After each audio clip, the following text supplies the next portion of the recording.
This channel does not promote any violent, harmful, or illegal activities. All content provided by this channel is meant for an educational purpose only. Top quality और consistent performance के लिए सिर्फ silver pump नाम याद रखना। অর্জুন সিং তিনিও ময়দানে রয়েছেন। রামনবমী ইস্যুতে মুখ্যমন্ত্রীকে তীব্র আক্রমণ অর্জুন সিং এর, নিজেই অশান্তি তৈরির চেষ্টা করছেন, সংখ্যালঘু তোষণ করছেন, মমতা বন্দ্যোপাধ্যায়কে আক্রমণ প্রাক্তন বিজেপি নেতা। সনাতনী হিন্দুরা মাঠে নেমেছেন।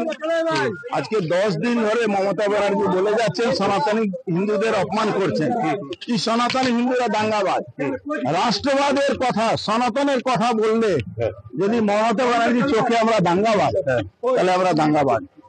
কিন্তু মমতা ব্যানার্জি পশ্চিমবাংলা মুখ্যমন্ত্রী হয়েন, নিজে একটা দাঙ্গাবাজ। উনি দাঙ্গা করাবার চেষ্টা করছেন। রামনবমী মিছিল করতে গেলে হাইকোর্টে পারমিশন নিতে হবে। এই রাজ্যে আমরা কি আর আশা করতে পারি সনাতনী হিন্দুরা? মুখ্যমন্ত্রী যে আমাদের দাঙ্গাবাজ বলছেন, এটা নিয়ে আমাদের আপত্তি আছে।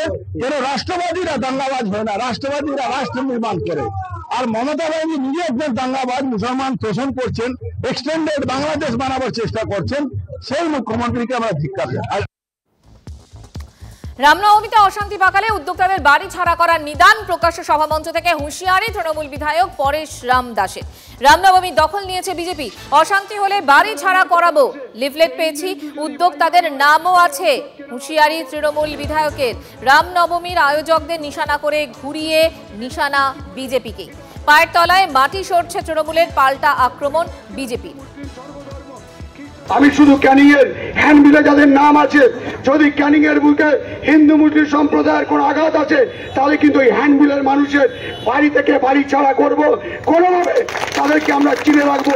এই হ্যান্ডবিলে 8, 10টা 12টা নাম দিয়েছে, আর হিন্দু মুসলিমের মধ্যে আঘাত, সেটা কিন্তু আমরা মেনে নেব না। গতকালকে আমরা মিডিয়ার মাধ্যমে জানতে পারলাম যে ক্যানিং পশ্চিমের বিধায়ক পরেশ রাম দাস আমাদের রামনবমী পুজো উপলক্ষে একটা হুমকি মন্তব্য দিয়েছেন। প্রশ্নই ওঠে না 100% হিন্দু এলাকা থেকে আমাদের এই প্রশাসন যাবে, প্রশাসনের প্রয়োজনে অনুমতি নিয়ে এই প্রশাসন বেরোচ্ছে। কোচবিহারের খবর দেখাবো, কারণ কোচবিহারে ফের বিজেপি নেতার বাড়িতে হামলার খবর পাওয়া যাচ্ছে। ভাঙচুর, লুট করা হয়েছে সেখানে। জেলা সম্পাদক অজয় রায়ের বাড়িতে হামলার পর দিনহাটার পঞ্চায়েত সদস্য যুথিকা বর্মনের বাড়ি, সেখানেও তাণ্ডব চলেছে। তৃণমূলের গুন্ডা বাহিনী হামলা চালিয়েছে, তোপ দেখেছেন শুভেন্দু অধিকারী। বিরোধী রাজনৈতিক দলের কর্মীরা এ রাজ্যে নিরাপদ নন বলছেন তিনি। আক্রান্ত যুথিকা বর্মন রাজবংশী সম্প্রদায়ের প্রতিনিধি। সাধারণ মানুষের মনে ভয়ের বাতাবরণ তৈরি করছে তৃণমূল কংগ্রেস। সোশ্যাল মিডিয়ায় শাসক দলকে আক্রমণ বিরোধী দলনেতার।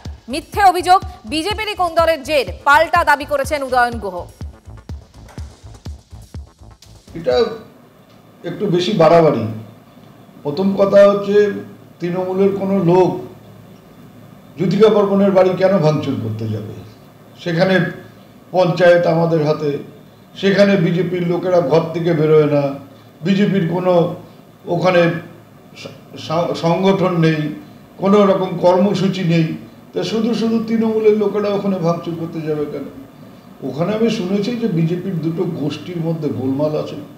একটা হচ্ছে পরবর্তী যারা তৃণমূল থেকে বা অন্য দল থেকে বিজেপিতে গিয়ে নেতা হয়েছে, তারা কেউ কেউ ওখানে বেশি মাতব্বরি করবার চেষ্টা করছেন। তার জন্য পুরনোদের একটা ক্ষোভ আছে। তার ফলে ওই নতুন পুরনো বিজেপির মধ্যে একটা দ্বন্দ্ব এবং টানাপোড়েন আছে। সেই টানাপোড়েনের ফলে সেখানে গোলমাল হয়েছে বলে আমি যতদূর শুনেছি।